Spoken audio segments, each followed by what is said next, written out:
There are so many things about living in Boise, Idaho that you do not realize are extremely different from where you're relocating from. In this video, we're going to tell you all about it. Let's get after it right now.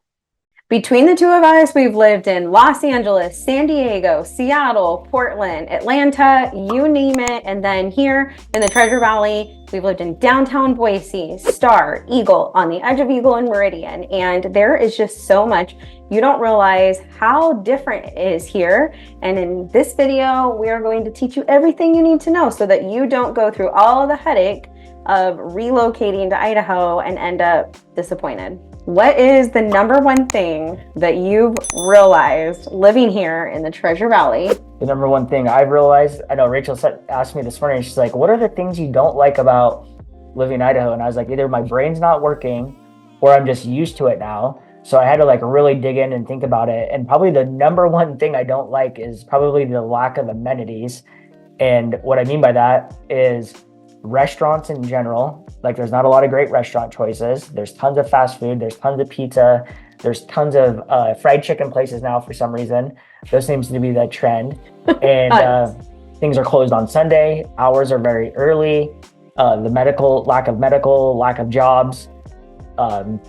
That's just probably it. It's just lacking a lot of things. The infrastructure here blew up super, super fast. So I don't think the Treasure Valley was ready for it. The one thing I do love, which correlates kind of with this, is that the pricing to hire laborers for your house, if you need, a handyman or someone to come over and put in, say, a sprinkler line or whatever it may be, to me, super, super cheap. So people here do work for cheap, but it's hard to find them. I didn't actually realize, piggybacking off the job market, how bad the job market was for certain individuals, because we're entrepreneurs, we own our own business. So my little brother moved out here. He has 2 master's degrees, or at least 1 master's and a bachelor. He has been in the Marine Corps, AmeriCorps, and Peace Corps. Thank you for your service. Thank you for your service. So he's got the most epic resume ever, and it took him months of diligence to secure and lock down a good corporate job. So that was something that shocked me. I always hear from people that the job market is growing out here and that all these businesses are being incentivized to come. And while I know that restaurants are desperate for servers, or there's a lot of blue collar jobs that are looking for skilled laborers, when it comes to finding a professional, white collar job, there is just not a ton of industry here. And I think a lot of people have realized that, unfortunately, their remote jobs will not allow them to work remotely in the state of Idaho necessarily. So that is one reason why it is very important to give us a call, shoot us a text, reach out to us early on if you think you're going to relocate here, because we need to really sit down and game plan with you and decide, or help you determine whether or not you'll be able to work here remotely. If not, are you going to be able to find a job? We really need to line those things up, because you don't want to put yourself in a situation where you were able to buy a home and now you can't. We took a pause. Jesse was giggling because he noticed that compared to my eyes, his were looking red and tired. So we went and got him some eye drops. Comment below. Do his eyes look more white and refreshed now that he's had eye drops? Wow, they really do. I mean, I don't think I look tired. I just thought my eyes were looking tired. And when I saw hers were bright white, I'm like, mine are red. It's this just looks funny. So here we go. It's makeup tricks. Yeah. All right, next thing. I blame it on the lighting. Next thing, I didn't realize that the public schools in Idaho still had a lot of the same issues that the public schools in California, Washington, and Oregon are having, that people are leaving the states because of the schools. So a lot of this woke garbage that you're seeing in other places is actually a problem here in Idaho also. I'd say that the biggest difference is the community does not typically back up or support these woke ideologies, and they fight against them. And a lot of the teachers don't agree with them either. So there's a lot more support as far as community is concerned. And because what garbage isn't as prevalent in our communities, the kids are not going to see as much of it in the schools, but just one example, Star, Idaho. If you haven't watched many videos about Star, it's still quaint farm country esque suburb here of Boise, Idaho, and it's the last place you would expect any of this, but there are a couple kids who identify as cats there, and meow, meow, meow, meow, meow, meow, meow, meow. So while you wouldn't expect it, those things do still happen here.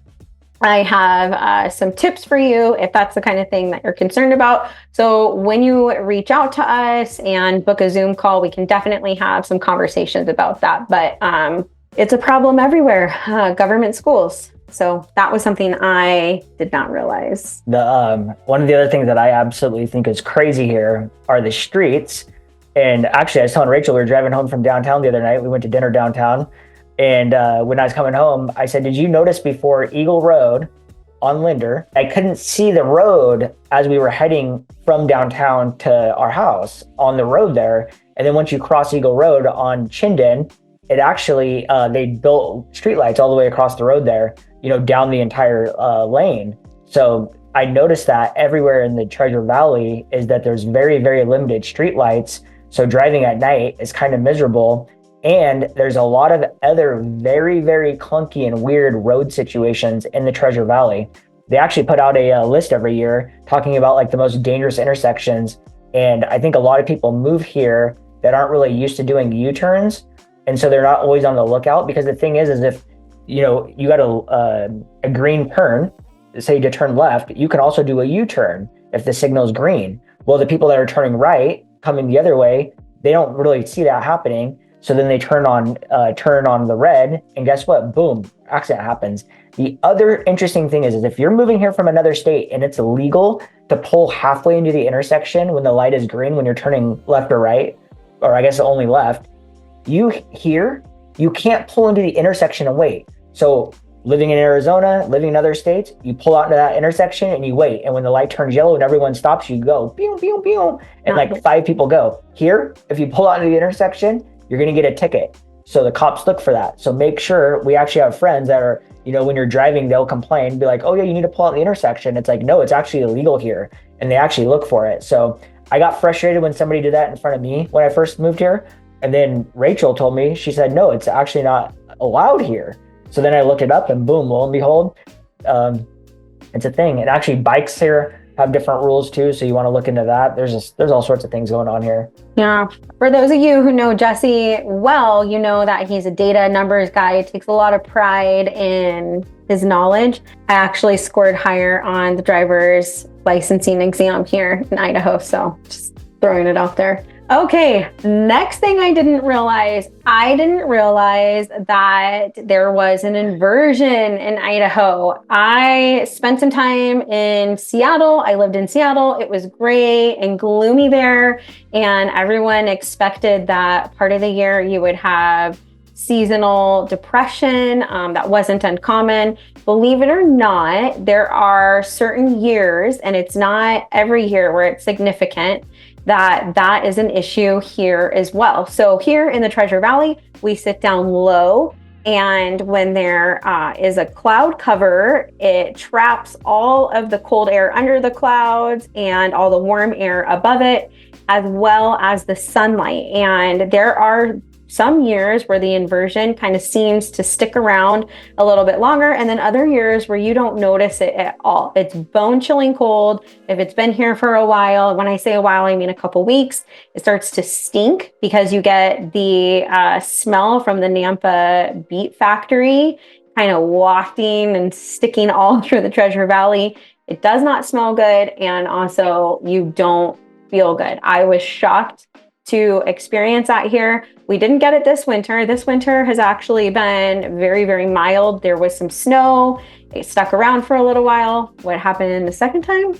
But for the most part, our winter's been pretty short here, and we didn't experience an inversion. But a couple years ago, there were a lot of people who needed to escape to go and get some sun because they were not feeling great. A pro tip, if you're here and you're just really feeling like the inversion is getting you down and you need some sun, a quick drive up Bogus Basin and you've got the most beautiful thing that you have ever seen in your life. You will look down into the valley, you see nothing but clouds, and you get this warm sun. It is absolutely amazing. Again, I talk about God's creation a lot, and that's just one of the ways that you can really experience His glory. It's pretty beautiful. Yep. If you've come out to visit, what is something that you realize that you weren't expecting? Put it in the comments below because we can't think of everything, and it also helps our channel.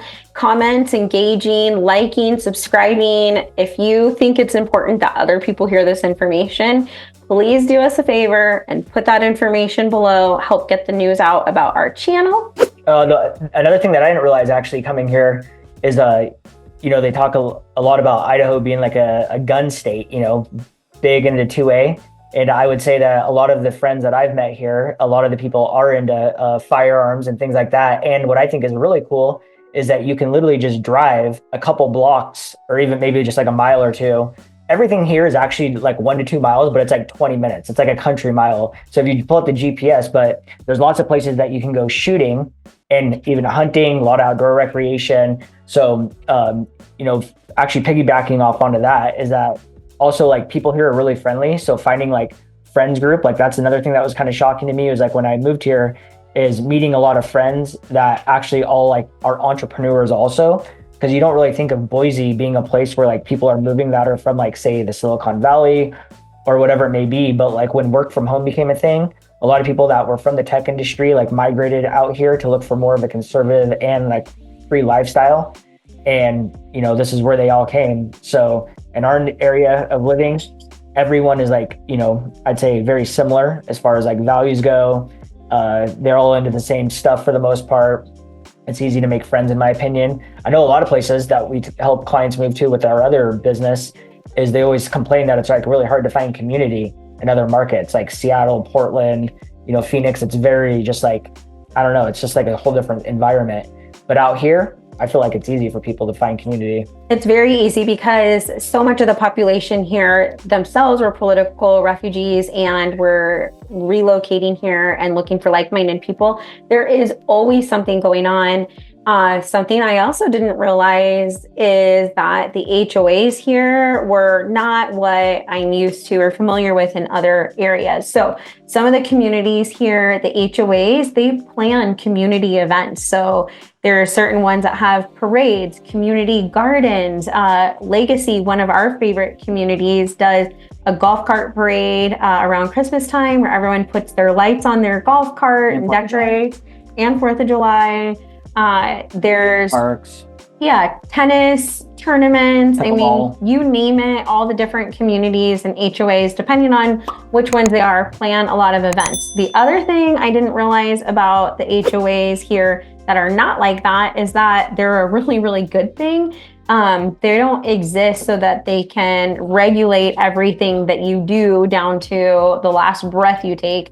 They're really here to keep the green space nice and keep it clean. So here in the Treasure Valley, there is a rule. When a developer is developing a new community, they're required to leave at least a certain amount of green space open instead of just stacking and shoving more houses in. So the HOAs are there to make sure those green spaces are nice. The dues are very low in comparison to what you might be used to in a lot of other places.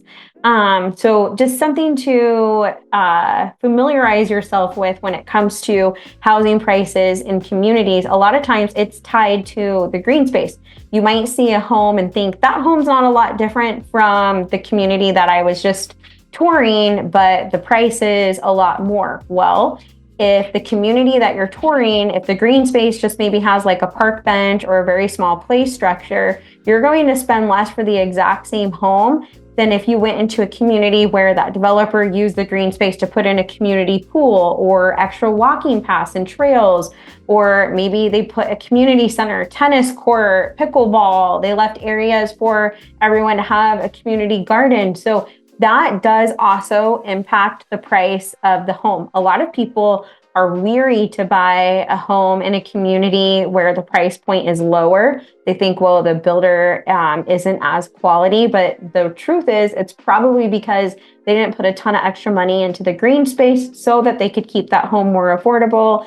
Everyone has to go through the same thing when they're building a house here, the same kind of permits. And in a lot of situations, it's the same subs building the houses, whether it was a $3 million custom home or a $500,000 starter home. Well, that's what, going back, like one thing on the HOA, and then when she says it's the same subs, that's one thing that drives me nuts, is like seeing like a $1.5 to $2 million house and it has the same kitchen in it that we have in our house, you know? I mean, not to say that our house isn't like a $1.5 to $2 million house, even though it isn't, but I'm just saying it drives me nuts seeing those houses without like double ovens, custom kitchens, all those things. But the thing about the HOA is, one thing I hear all the time are when clients come, they're like, I will not live in an HOA. And I just say, well, where are you from? Typically, they're from an area that the HOAs are just insane. Mm-hmm. Like they got the neighborhood Karen that's out there with her notepad, like looking and seeing if you have your one grass blade's like 8 inch too tall, you know, and they're looking to see if your car's been parked on the street too long, things like that. Out here, it is not like that at all. I've lived all around the country, and the HOAs in Idaho are very, very lenient. All they're basically there to do, they're just actually, they will enforce really bad situations. And, you know, they're keeping the areas green. Ours, they take care of the common area, and we have a pool. So for all of that, our HOA fee is only $100 a month. And we have never heard a single word from our HOA ever in regards to anything that's bad. They meet once a quarter. You can go down to the meetings. People show up if you need a new pool pass, whatever it may be. You know, I would say when you're moving out here, here's the thing that we always get is people don't put a lot of energy and effort, in my opinion, into finding the right community. And when they buy a house out here, then they realize they're like, oh, I wish I would have like gone on your guys' self-guided tour that you guys said you were going to put together, because now we've learned about Legacy, or we've learned about Valor, we've learned about Foxtel, we've learned about Signia, like all these different communities. And we love it now. We love those communities. We wish we would have bought there, you know?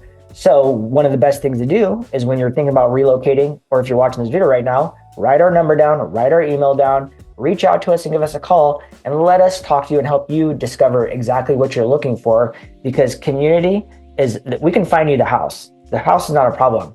It's the community and the place that's going to be the hardest thing. And unless you can really dive in and give us your, you know, full thoughts on what you're looking for, we're not going to be able to do that. And the really tough part is like when people give us a call and they're like, hey, I'm in Boise right now, and I've been driving around for the last 3 days and we still haven't found the house we want. We're kind of embarrassed to call you now because we know that you've been saying to call us for the last few months. We thought we were going to do it on our own. It's all good. You know what? We can always start from any point you are in your journey. It just makes it a lot easier when you're doing it out far in advance. So that way, when you come out to do your recon and research mission, we can give you the blueprint to make sure that it's a flawless experience. Something else I didn't realize about living in the Treasure Valley, Idaho, is that Boise is, would you call it purple or blue at this point? So I actually was going to say this before you did, because I was like, it like shocked me when I went down there, because I used to come out, I grew up coming out here, my family's from here. And then when I came back out here, this area shocked me, like the Eagle and Meridian area really shocked me, because 10 years ago, the prices were like $1/4. But then I went to downtown Boise to get my haircut, and I was shocked. Yeah, so the Boise mayor was elected into office a handful of years ago. I don't remember exactly what year it was. And from my point of view, that's when everything started to take a major turn to the left.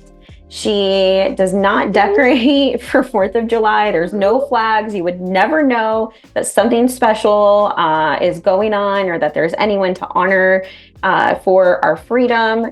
The community does make a lot of phone calls asking that they put up some American flags around the Capitol, around City Hall, but doesn't do it. So if you are interested in splashing red, white, and blue all over around our Capitol, give us a call or write a comment below. A group of girlfriends and we do go downtown and decorate for the 4th of July.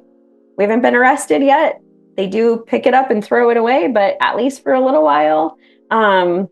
They know that the citizens here want to celebrate the 4th of July. But with that being said, all around Boise is very, very conservative and really takes celebrating our country and patriotism very, very serious. So you can see some epic fireworks shows in the smallest of smallest farm towns here. We've got parades all weekend long.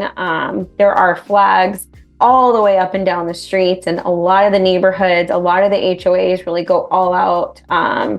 And you can guarantee if you move to the suburbs that you're going to find a lot of people who are very proud to be American and not ashamed. And I'll be very clear. Like, I lived in Portland for a long time, and that is, Boise is not like that. So when I say I was shocked, I just like expected it to be like pretty conservative everywhere. So when I went down there and I just saw like, pride flags and, things like that, I was just like, whoa. And I feel like they also make it more, they put it more out there because I think it's like more of like a statement here versus being like a subtle, normal, everyday thing. I feel like they're like forcing it and like making it loud and proud, which it kind of like baffles my mind. But it's around here, every house when you drive through here has a, like Rachel said, an American flag. And I will say, sadly, 2 years ago, someone in our neighborhood did have a Biden flag in their garage. They didn't put it out front. Their house is still standing. However, now we're heading into election cycle again, and I'm seeing Trump flags everywhere. So that's just the thing. The guy doesn't have his Biden flag up again, so he must have came to terms. Yeah, this is definitely MAGA Nation. So if you're conservative and you're thinking, has Idaho changed because so many people have relocated here? You are going to see trucks with American flags, don't tread on me flags driving around. I can guarantee that those are also people who have relocated here from California, Washington, Oregon. It's probably not an original Idahoan driving around like that. That's the thing that actually drives me crazy is, people will be like, oh, like Californians are ruining it here and this and that. And I'm like, no one, unless you're Native American, everyone migrated here to, America for the most part. Now, when they say that, I'm like, every single person I know that came from California, Oregon, Washington, doesn't matter. They are all the exact same. We're all like conservative, red-blooded Americans. We are like, I've never seen anything different. So when they say like everyone's ruining here, I think what they're talking about is prices here, obviously for housing, has skyrocketed. So that's what they're primarily, in my opinion, that's what they're talking about, is like they've caused the cost of living to go up significantly. However, if you're relocating from, say, California, the cost of living is like 1/10. So you're getting a huge benefit and a huge bonus by moving out here. But most of your neighbors are probably going to be transplants also. So I love it. Yeah, something I didn't realize about living here until I went back to LA and I came home and I thought, oh my gosh, that's one of the things that feels so refreshing, is that you are not inundated with billboards selling you Rolexes, accident attorneys, bail bonds. I don't know how I missed the fact that that's not lining our freeways and being flashed and thrown in our faces, but everyone here is very laid back, not super into keeping up with the Joneses, not super buying into the idea that everyone needs to work, countless hours just so we can go out and buy Louis bags. If you're into those things, I'm not saying that's a bad thing, and you do you.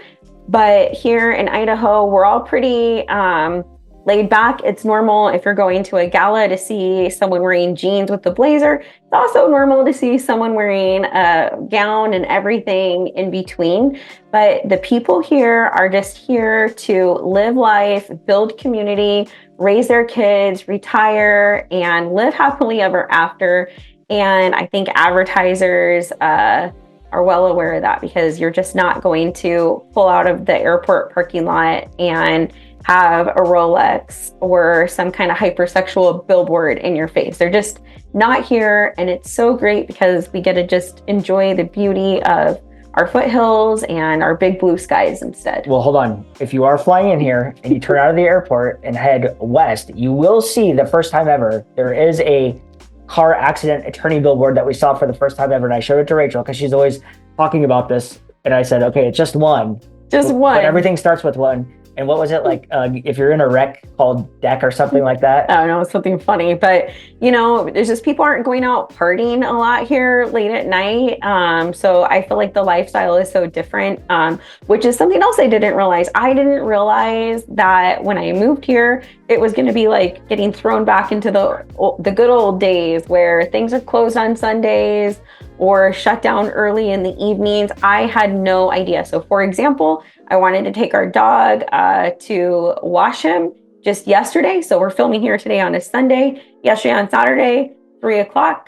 Guess what? I couldn't take him in to give him a bath because they were closing.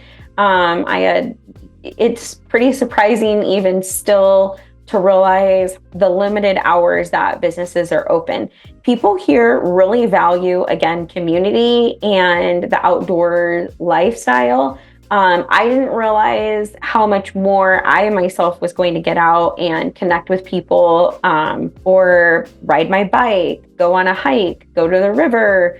It just kind of catches on and becomes part of who you are. You really come here and slow down, and adopt the lifestyle that is all around us. It's just so easy to get out and join in community events or enjoy one of the nature paths that's out here. So I didn't realize that things were going to slow down a lot. Businesses were going to be closed and I was going to be forced to get outside and meet people. And I'm really happy that we were forced to do those things, which, piggybacking off of that, I didn't realize how not crowded things were on the holidays. So our state park, Eagle Island State Park, for example, you would expect a state park putting on a 4th of July show or having, the boat launches or your paddleboard parts or the parking lots be really, really full on holidays.